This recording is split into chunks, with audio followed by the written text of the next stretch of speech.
Today is my travel day and I'm excited, guys.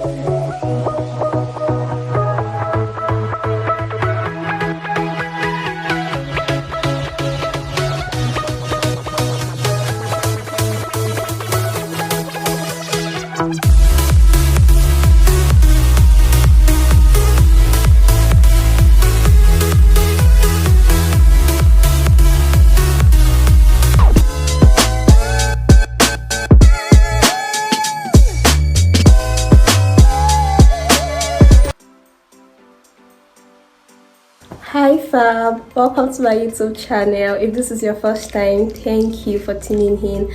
It's my first time on this channel too and I'm really excited to be doing this.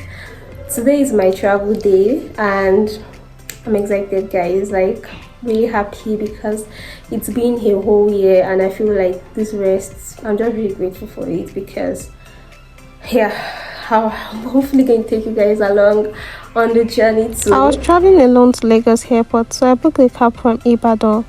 I already weighed my bags at home and they weighed 23 kg each. I also had my hand luggage that weighed 10 kg. My flight was by 3 p.m. in the afternoon and this was already around 8 a.m. when we left Ibadan. So I was hoping to get to the airport by 11 a.m. I was glad that the road was mainly free. But just as we got to the third mainland bridge, there was a minor traffic on the way and I was really skeptical that it wasn't something that was going to cause a delay. But thankfully, immediately we got to Lagos, the road became free just again.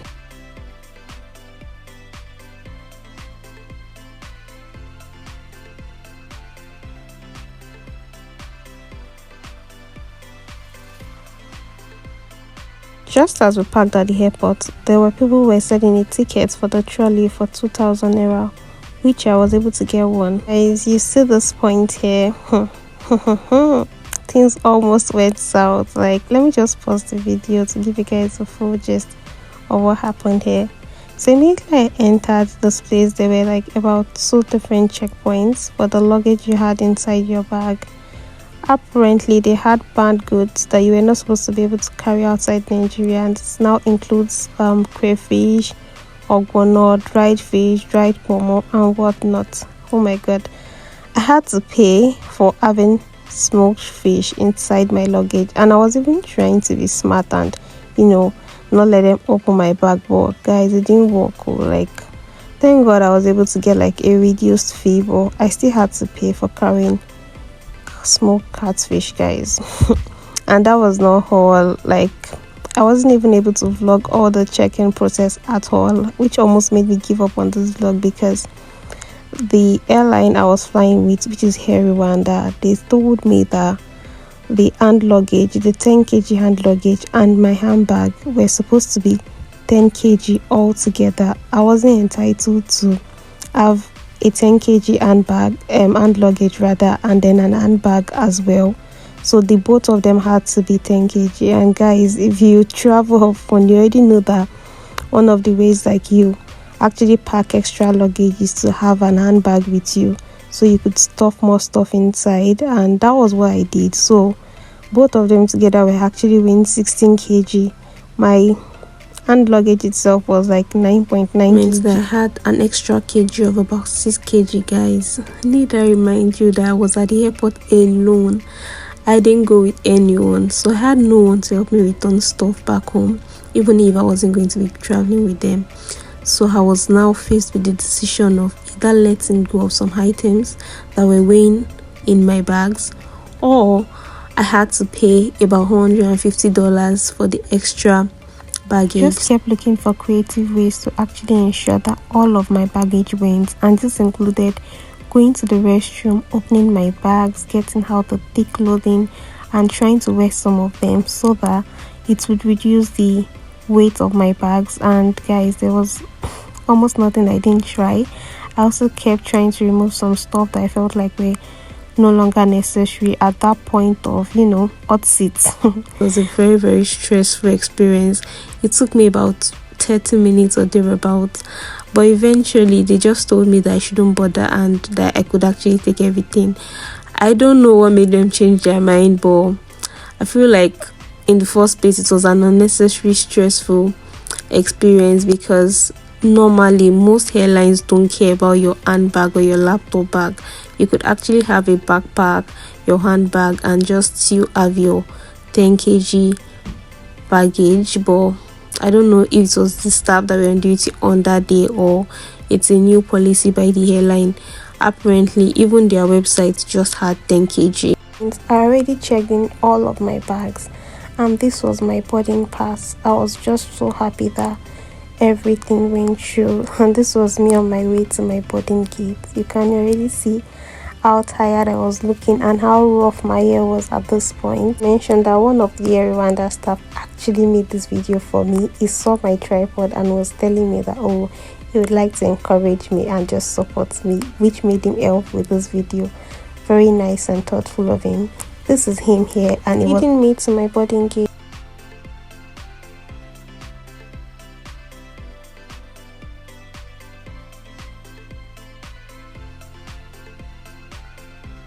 After getting to my boarding gate, I actually realized that my hair was really rough from the moving around and stuff. So I decided to go to the restroom and do the happy dance that all my baggage actually went. Guys, it was a major win for me at this point, eh? And I couldn't find my comb again. In all that rush, my comb went where I don't know, and I just had to use my hand to detangle my hair. I was back to my boarding gate and I was just checking myself out. I also sighted the plane that was going to take us, so I decided to make a clip of it.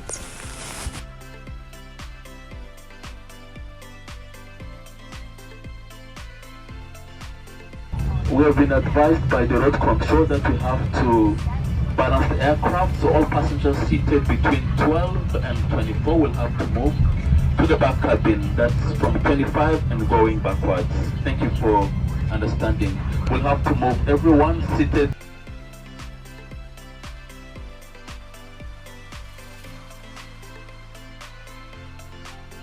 Place your life jacket inside the aircraft. We carry infant life jackets for the safety of young ones. There are 8 emergency exits on this aircraft. The emergency exits are identified by exit sign.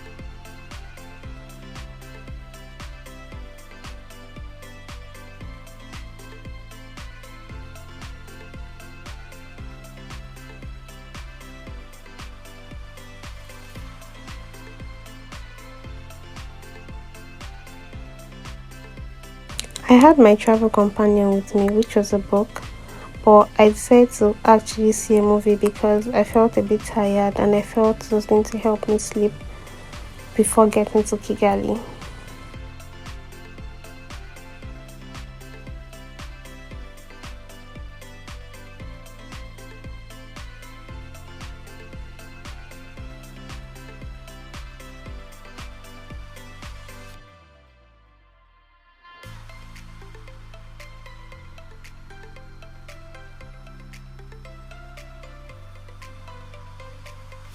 And this was me just trying to find the perfect movie for my mood at that point, because I just needed to feel relaxed and rest a little. I was really tired, so nothing was really appealing to me at that point. But then they started serving food.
The time I was done eating, we had just 3 hours 30 minutes to Kigali, so I decided to make myself comfortable and actually get some rest before getting to. I also took a cue from the woman in front of me and stretched my legs because there was no one at the other seat. Sleep wasn't forthcoming, so I decided to watch a movie.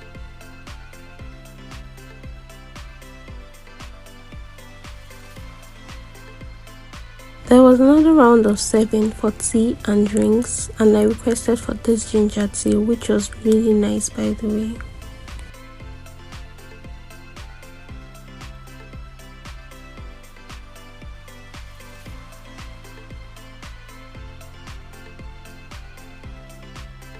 Now commenced our descent. Please return to your seats, fasten your seatbelts, and ensure your hand luggage is safely stowed. Your seats are in the upright position, tables folded, and seatbelts securely fastened. All electronic devices must now be switched off. Thank you for your attention. We landed 30 minutes earlier than the estimated arrival time at Kigali, and we were carried with a bus from the airplane to the airport. There wasn't much to do at the airport because my flight was in about 3 hours, so I used that time to call my family and friends to tell them how well I was doing. I was also able to get some refreshments at this restaurant, which was the only one I actually found at the Kigali airport. So I got croissant and some ginger drink. This cost about 6,600 in Rwanda currency, but they converted it to $5. The drink tasted more like ginger water, but the croissant was actually really nice. Chilled at this lounge till it was time for me to board the next plane to London.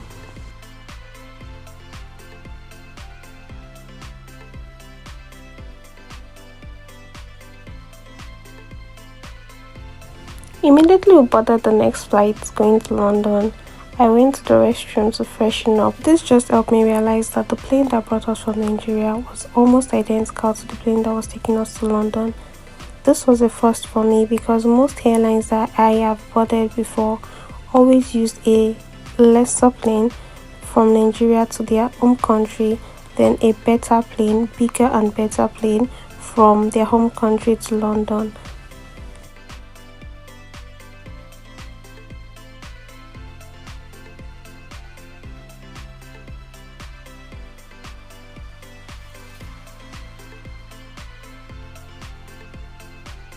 Both the former flight and the new flight had the same movies on them, so I continued watching the movie I was seeing from where I stopped.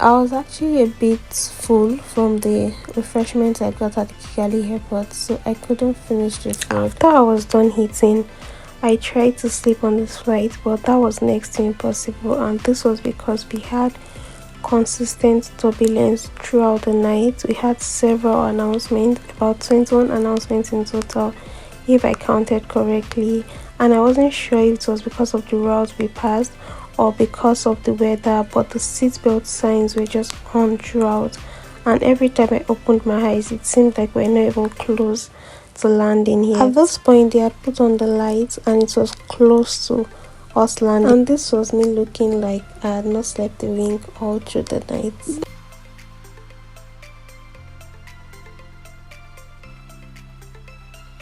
As a breakfast girl, I felt properly compensated for all that turbulence during the night and settled in to enjoy my breakfast, which was really nice, by the way, save the potatoes.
We arrived London at 6:40 a.m.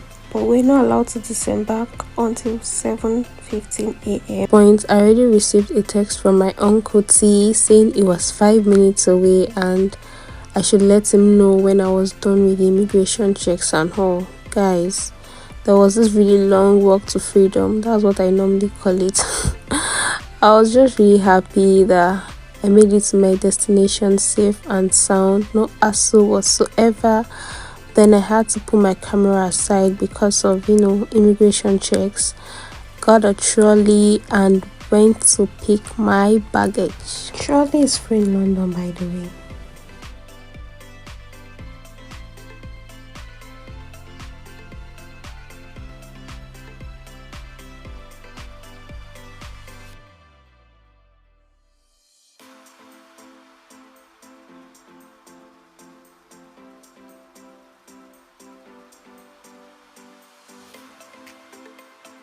Able to find my uncle just immediately after I came out from the arrivals, and this was us taking the lift to where he parked his car. We put in my baggage in the car and we're off to Ashford. Head southeast on Salisbury Road toward. Head northwest towards Stratford Road. Head southeast on Salisbury Road towards 7. Head southeast.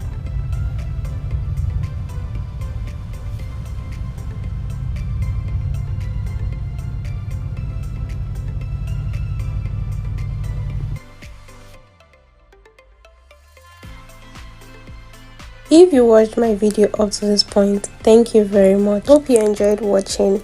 Kindly click the like button and help this video reach more people. I would also love to read and respond to all of your comments.